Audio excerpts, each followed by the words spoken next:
place the night your name popped up? Extremely off guard. I mean, I wasn't expecting Let's it go, all. Junko! Yeah! The only thing on my mind was punt is period 10 now instead of period 3, so it caught me completely off guard. I was getting ready to go into the special teams portion of the morning, and then all of a sudden I see my face pop up, and just in shock. So that's all I can really say. What can you say about Pat Narduse's acting abilities? Because he seemed like he was they were playing for a while. fantastic. They were fantastic. I mean, at first I was like, man, I felt bad for Chad getting ripped. I was like, Chad getting ripped this early in the morning. I was like, that's not a good start to the day.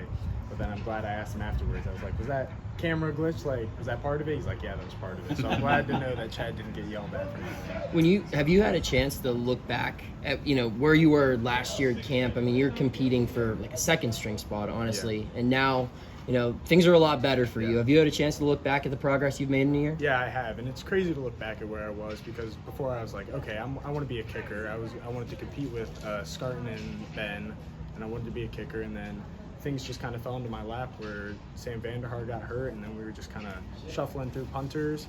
So it's kind of cool to look back at how everything kind of unfolds and falls into place.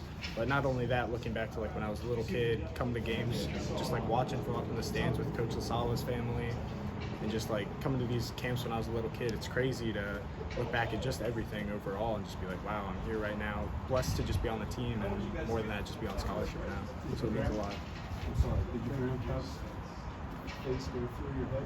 Oh yeah, for sure. I mean, I know he was pumped up. I saw him when I came out for practice, and he was fired up, and my whole family was really happy about it. So it was good. Is there an extra sense of pride where you feel like you really earned this? Where you're not just some kid who came in and has family ties and fell in your lap, or you had to really battle and switch positions and kind of take your time to get to where you're at? Yeah, I look at last season as I had to step up and kind of save us from a disastrous punt situation.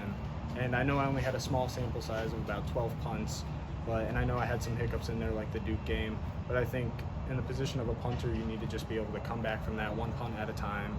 And I feel like I really have earned the spot and shown coaches that I can be a consistent punter and hopefully lead us to be the best punt team in the nation. What's Andre like as a special teams coach, and how he pushes you? Oh, he's fantastic. I mean, if I didn't have him pushing me, he tells you how it is. Like, if you have a bad punt, he'll say, hey, that was a terrible punt, it needs to be better. And I think with a coach not sugarcoating things, it really means a lot and helps push you as a player. Anything else? Anything else? What was the